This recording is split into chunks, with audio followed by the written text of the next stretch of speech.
Cloudcast Media.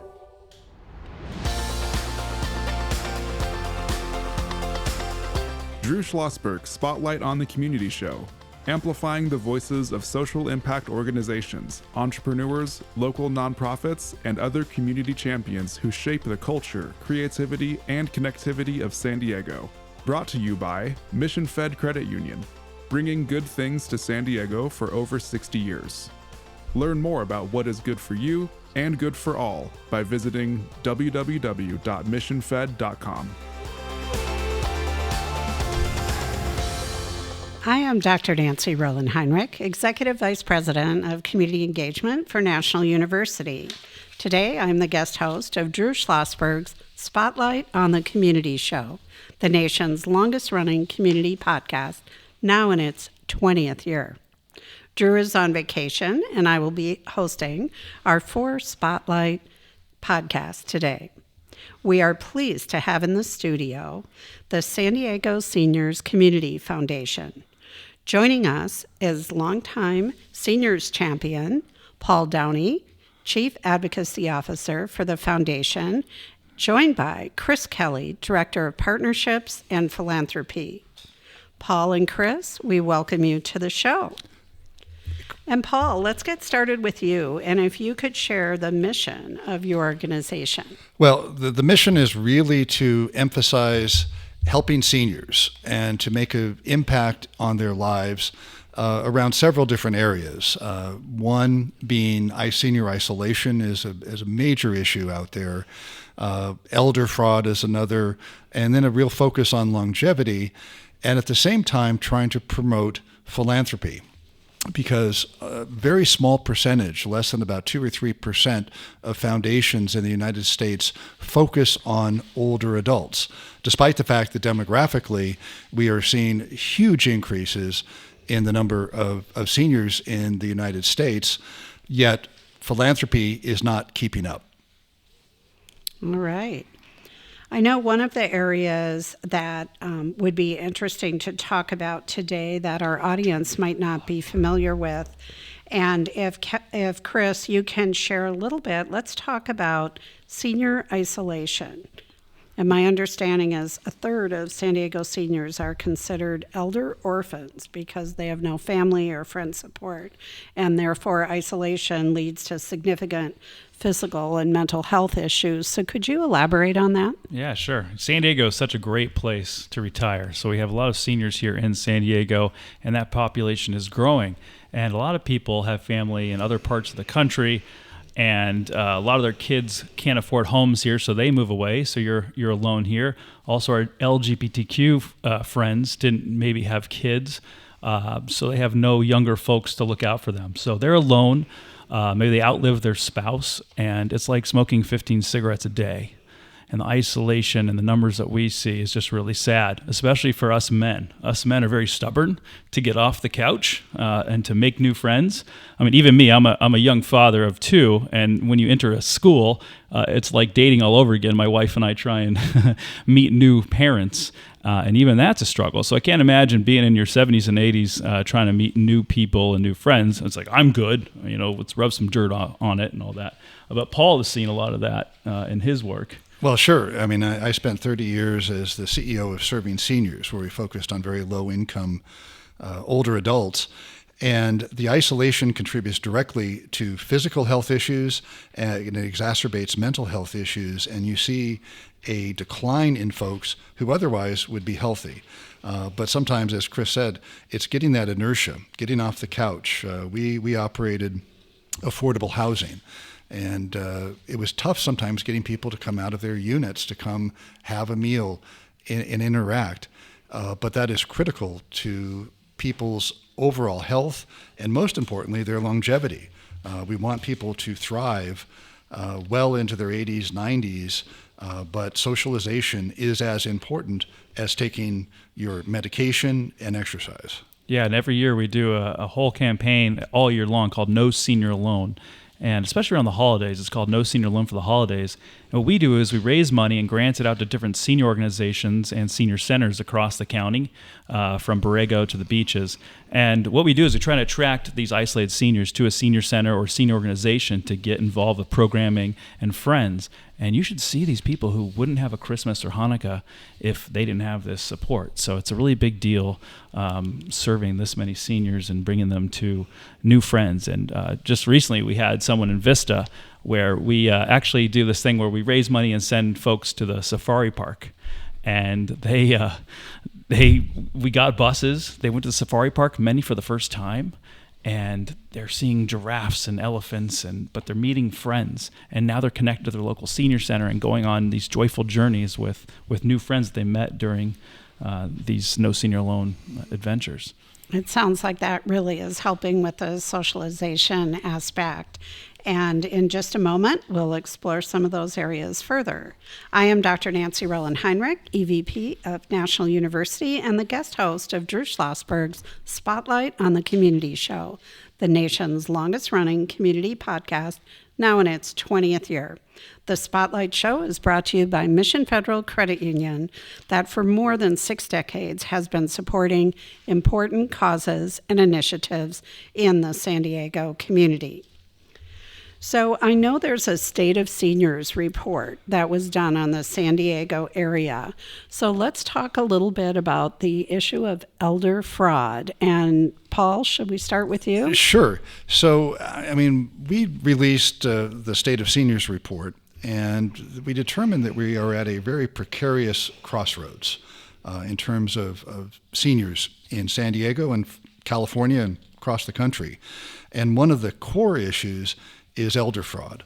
The district attorney said and has released information that in 2025, about $140 million was lost to fraud by older adults in this county. And that is a dramatic underreport because many people are too embarrassed to actually go to the police or FBI and make a report.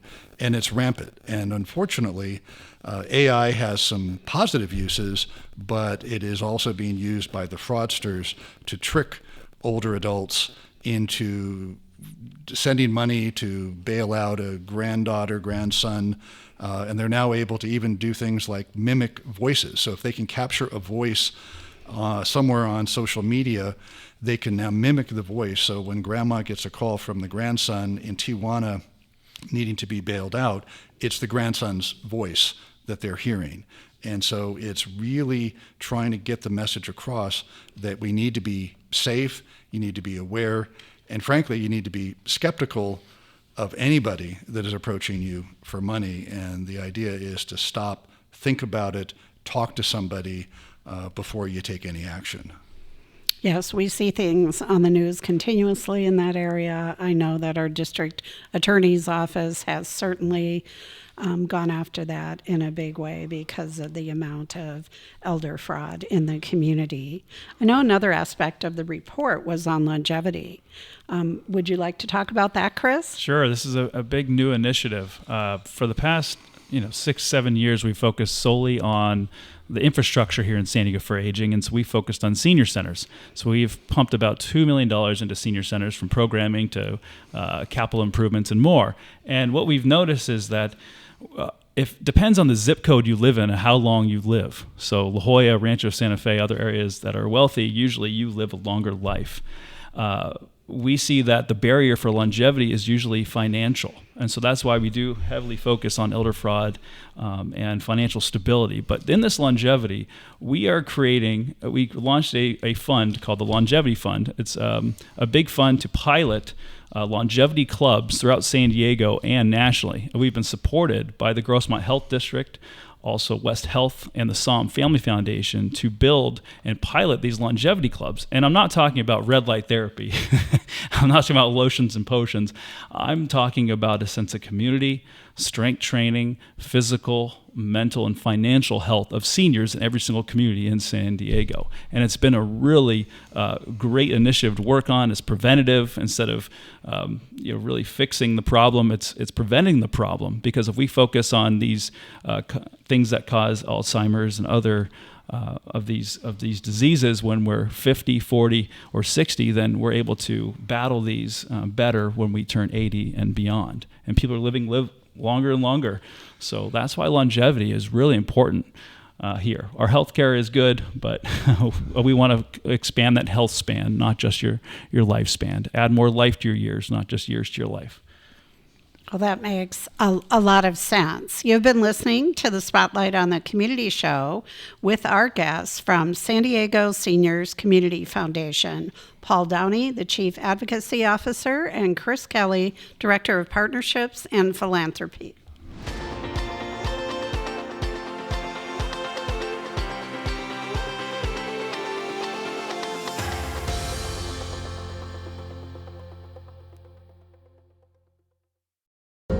When you do your banking with Mission Fed, you get great rates on auto and home loans.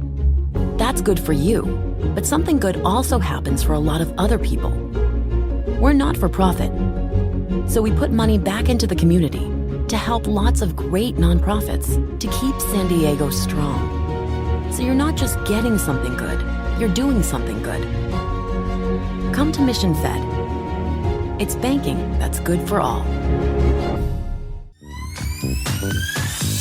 Brand amplification is the DNA of Cloudcast Media, and our code is the powerful blending of sound, voice, and storytelling to lift local brands and their communities. Whether it is our Brandcast, Schoolcast, or Causecast platforms, the unifying ethos is all about this community, the one you call home. If you dare to dream and want to explore the brand amplification of Cloudcast, a national leader in local podcasting and other Winfluence strategies, please visit us at cloudcast.us.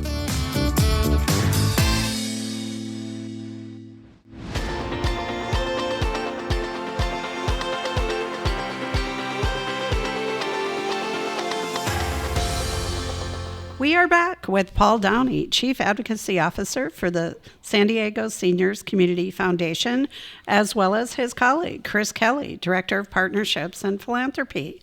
My name is Dr. Nancy Rowland Heinrich, Executive Vice President of National University, and today's guest host of Drew Schlosberg's Spotlight on the Community show, the nation's longest-running community podcast, now in its 20th year. I'd like to extend our appreciation for the show, which is brought to you from Mission Federal Credit Union, that for more than 6 decades has been supporting key causes and initiatives in San Diego County, from food insecurity to literacy to arts, education, and beyond. And Drew Schlosberg is on vacation, so it's my pleasure to be here today and excited to continue this conversation. So I know that community outreach is very important for your organization. So Paul, let's start with you and just describe some of the key aspects of your community outreach efforts. Well, one of them is we have a senior center coalition. So we have 28 senior centers in San Diego County. And so we meet with them regularly to discuss some of the challenges that they have, to talk about communal advocacy efforts that we can do, because obviously there's a lot of things happening at the national, state, and local levels that are impacting seniors, and that having a loud voice on advocacy is very important. But many of it, and especially around funding, is a big issue these days. And so we want to work with them to help reach the seniors and ensure that services are maintained despite budget cuts that are being threatened, and that best practices are being implemented in all of these centers. I mean, one of the challenges, and this comes, I spent some time, I was on the California Commission on Aging, I chaired the commission actually, and I traveled all over the state of California. And there are 2 types of senior centers. There's one that are very innovative, cutting edge, forward thinking, but there's a lot of senior centers that are still kind of church basement model, where folks come 5 minutes to 12, they get a meal, maybe they stay and play bingo.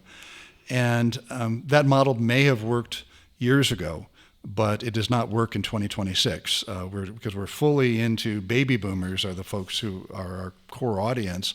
And actually, some of the older Gen Xers are starting to age into thinking about senior centers. And so we're really focused on not only the longevity center that Chris was talking about a bricks and mortar site where we can pull out all the bells and whistles, but we also want to kind of lift all boats. And that is invest in existing senior centers and get them to start thinking in terms of longevity and implementing programs that will inspire folks to start exercising, to be more social, to take classes, and really focus on lifelong learning and engagement in the community.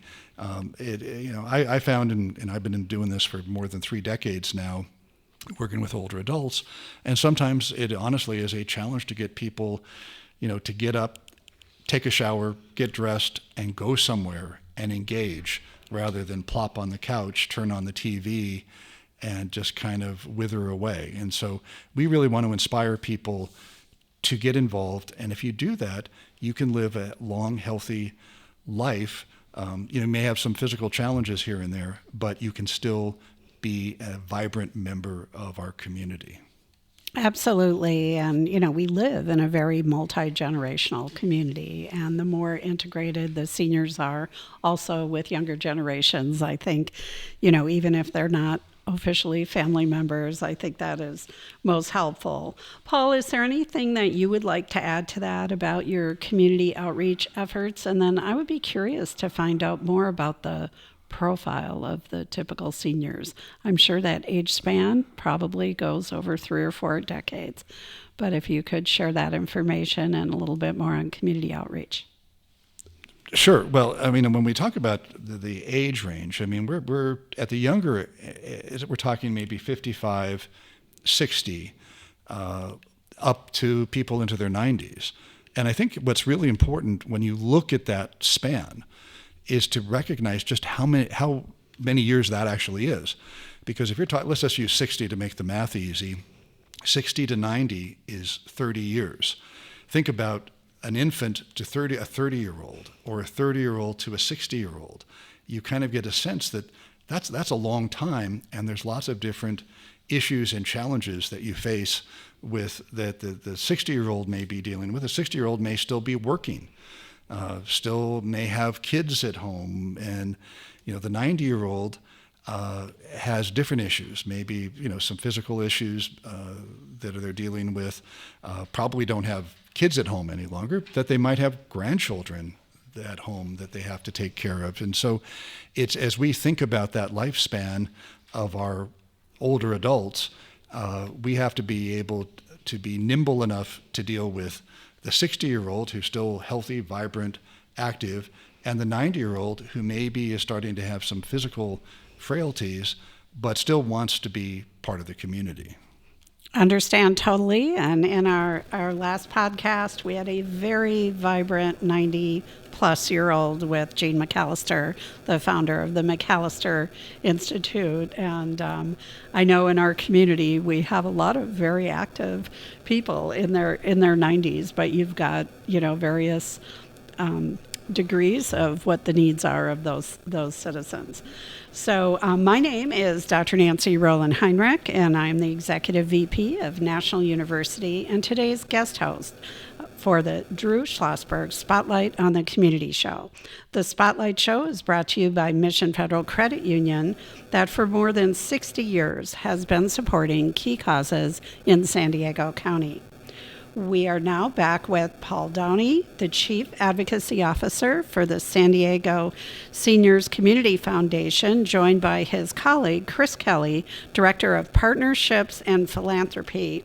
And Chris, I'd like to ask you about what are you most proud of the organization, and what is important for you to share with our audience that might help increase their interest in meeting some of your challenges at the organization? Sure. Well, I think the main thing is we're influencing more people to donate towards older adults because all of us try to fight it, but we're going to get old someday. And the infrastructure for aging is busted. And what we've done at the foundation is we've raised a substantial amount of money, and we've really focused on infrastructure. Just like we do focused on streets and electricity, we look at the utilities of aging in San Diego to then replicate this throughout the rest of the country. But our biggest thing has been the No Senior Loan, really highlighting senior loneliness and isolation and how that affects everybody, sense of purpose, and more. But just working on this longevity initiative and these clubs can be a game changer for all of Americans. And it's really interesting to work on that. So that has been the key lately. But the senior center infrastructure we built was substantial. We released the first master plan for senior centers, and now releasing the state of seniors, showing every year we'll show you a broadcast of what's happening with older adults throughout the county. So that's really important. But if you want to help, we do have a longevity fund. Our goal is $2 million, and you can reach us at www.sdscf.org. And you can find our and click on longevity on that front webpage. And then if you want to be a part of these longevity clubs, we're looking for donors in the East County that may have real estate or other opportunities for us to move in and build a longevity club. We're focusing on East County because the Grossmont Health District actually gave us a large grant to pilot a longevity club in East County. But we're looking across the entire county, but starting with East County. And other than that, we just want to influence all philanthropy towards older adults and get involved with programming, innovation, and more. And we're just getting started, right, Paul? Yes. Well, and I would add, what I'm proud of is that this organization is in a unique position because we are not providing a lot of direct services, and so we're in a position when we talk about aging in the United States to be able to provide sort of an unbiased view on policy matters and to provide good information that's not sort of tied to a particular issue that we may be involved with. And I think that's something that's really important because aging does not get the attention that it deserves. As we talk about philanthropy, but even from an advocacy perspective, despite the fact that in this country we're going to be having about 25% of our population in the next 10 years is going to be over the age of 65, and the sort of boomer impact is going to be with us until probably 2050, 2060. So we're this growing demographic, and this is why when we talk about being at a precarious crossroads, we think it is so important that we start focusing on it because we have time now to make changes in policies, to build infrastructure, to deal with the fact that we're going to have millions and millions of Americans over the age of 65 now. But if we don't do something, if we don't take action, we're all going to be sitting here in 10 years doing a podcast, and we're going to be talking about, gosh, why didn't we do something when we had the chance? And so the chance is now, but the hourglass is running out if we don't start taking action. So one of the things that we've done is call upon elected officials to get more serious about looking at public policy, looking at building codes, looking at parks, looking at infrastructure to take into account that we're going to have so many older adults. The healthcare system needs to look at how it does business. Better use of telehealth as an option for people who have mobility issues to get to and from the doctors, things like that. We need to make those investments. We need to do it now, or else we're just going to be inundated with a colossal demographic problem come 2035, 2040 that we may not be able to adequately recover from and be able to move forward in any sort of meaningful way. That makes a lot of sense. And I know we're kind of rapid fire now, but there's a couple of areas that I know that you alluded to that you'd like an opportunity to discuss. If you want to just briefly mention a couple of those solutions that might be autonomous vehicles, the challenge with economic insecurity and also unhoused seniors. So let's start with Chris, and then Paul will let you wrap that up. Sure. So transportation is a big hurdle here in San Diego. Our public transportation is good, but not great. And so we actually have a partnership with Waymo right now, where Waymo is coming to San Diego in the next couple months. And so we believe that the future is here. Waymo is here to give seniors autonomy, just like it says in the title, but to get in a vehicle with no strangers. Uber, some people are very afraid of getting an Uber because those are strangers. And so if we have these self-driving cars, people don't feel like they're a burden on family members or others to give them a ride, but also the safety issue inside a driverless car is quite interesting. Now you can drive at night, you're not afraid of a stranger and more. So that's been really interesting working on that. And when we talk about unhoused seniors, people don't realize that the largest single cohort of people experiencing homelessness in San Diego are seniors. It's about 1/3 of the folks on our street. Over 2,400 people last year seniors became homeless for the first time. And this is a growing trend, not only in San Diego, but in California and other major cities across the country. And for seniors, it is primarily an economic issue. If you go back and look at the root cause, it's usually loss of a job, illness, or simply prices continue to go up and they can't keep up with it. And so, we're dealing with a solvable issue if we do more on the prevention side, but we need more resources. And the numbers in San Diego, unfortunately, you look at the number of people entering homelessness versus those that exit on a monthly basis, there's always more that are entering than exiting. And we need to stop it upstream by prevention. And older adults is the best place to start. And we're seeing some progress with some shallow rental subsidies and some other diversion type programs where there's one-time payments to bail seniors out of a fiscal problem that are working. And this is something that's very, very important to the foundation, that we advocate for solutions that make sense both from a human standpoint, but also from a fiscal standpoint. And so prevention around homelessness makes the most sense. And in dealing with seniors who are the most frail and most likely to have exacerbated health conditions, particularly by being on the street, that cost a whole lot more money. And if we stop it before it starts, we're going to be a whole lot better off. So that's something that's very, very important to us as we talk about longevity, as we talk about weaving in places for people to go and to get the services that they need.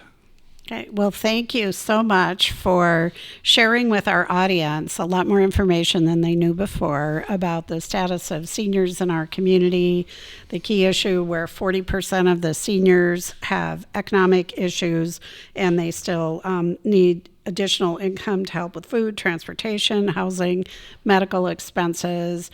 We truly admire the work that you're doing. Unfortunately, we all know we're going to be there or could be there now in that category, but it's wonderful that the advances in healthcare are helping people live longer, but it is very true that there's a lot of people in the San Diego community whose children are living elsewhere and may not be there to support them. So thank you so much for what your organization is doing in the community, and that will do it for today's show. And I would like to thank Paul Downey, the Chief Advocacy Officer, and Kristoffer Kelly, the Director of Partnerships and Philanthropy for the San Diego Seniors Community Foundation. I am Dr. Nancy Roland Heinrich, Executive VP of Community Engagement for National University, and today's guest host of Drew Schlosberg's Spotlight on the Community Show. We hope that you've enjoyed the interview. You've been listening to an episode of Drew Schlosberg's Spotlight on the Community Show, amplifying the voices of social impact organizations, entrepreneurs, local nonprofits, and other community champions who shape the culture, creativity, and connectivity of San Diego community. Brought to you by Mission Fed Credit Union, bringing good things to San Diego for over 60 years. Learn more about what is good for you and good for all by visiting www.missionfed.com.